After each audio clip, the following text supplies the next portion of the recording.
Pictures of life, moments left behind. Scrolling through them all, a joy party in my mind.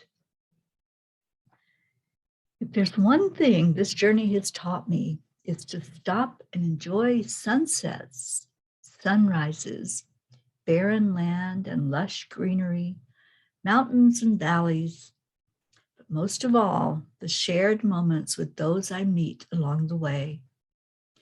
There have been many times I've stopped my car on the side of a road or exited so that I can drink in the beauty. Sometimes a sign or a name of a place jumps out and grabs me so that I will stop and check it out. Those have been special magic moments with deep lessons. One such place and lesson was in the Berkshires. Mary Lou was an amazing host, along with her husband, Barry, who knew nothing about me, and he was probably wondering why his wife had invited a stranger to stay in their home.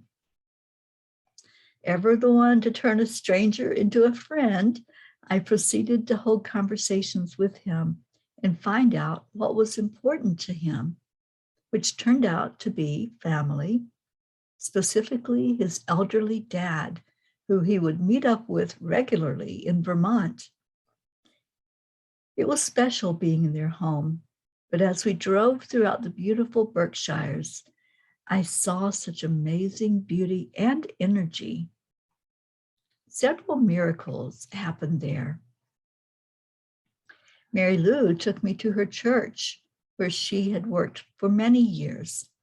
As we stood there, the priest suddenly appeared. Mary Lou had said it was rare that anyone came into the little side chapel where we were.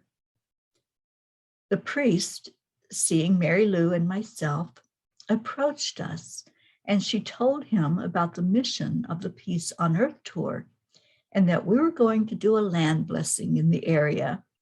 She asked if he would bless us and our mission, and he did. When we went to the mountain to do the land blessing, there was fog covering the entire mountain. I was glad Mary Lou was driving as I prayed all the way up that mountain. Grace Isis joined us, and we still could barely see anything as we got out of our cars.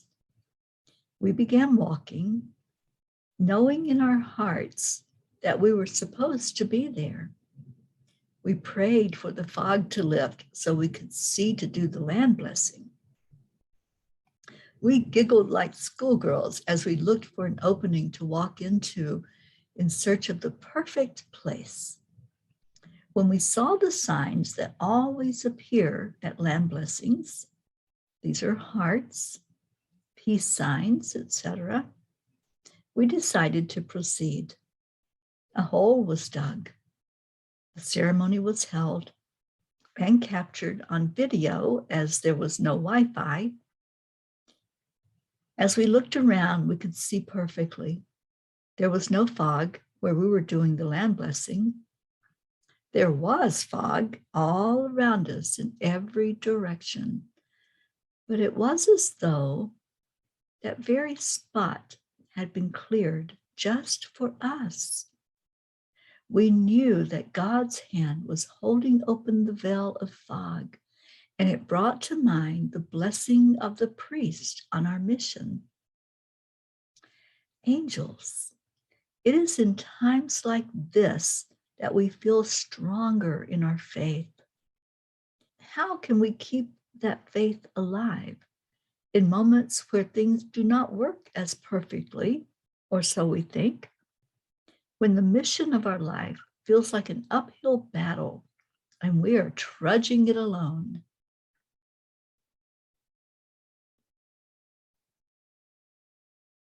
Dear ones, yes, indeed, it is so easy for you to feel the presence of the divine when you are in the flow and the puzzle pieces are falling into place.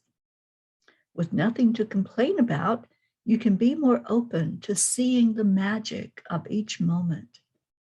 When the fog appears and life's highways become treacherous, answers seem to be hidden for you to uncover and pursue the correct steps to take, do they not? The fog you mention is a huge lesson in faith indeed.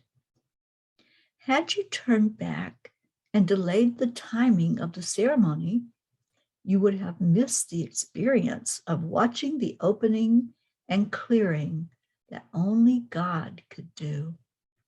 It was divine inspiration that you continued up the path that led you to the miracle. In life, there may be times when it seems too dangerous to proceed with a plan.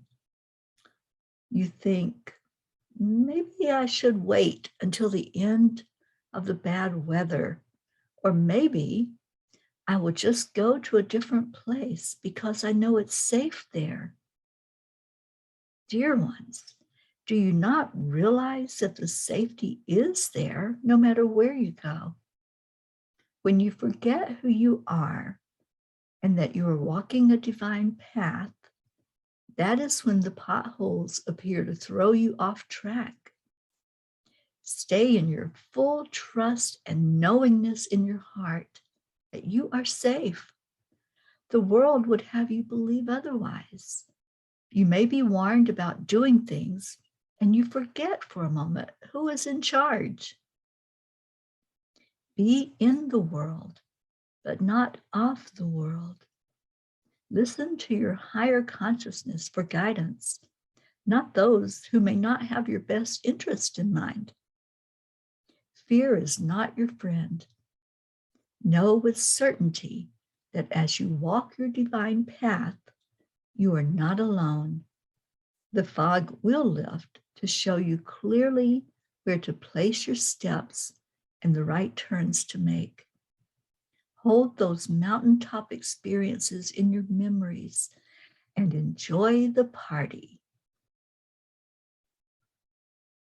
I will, dear angels. I most certainly love a good party.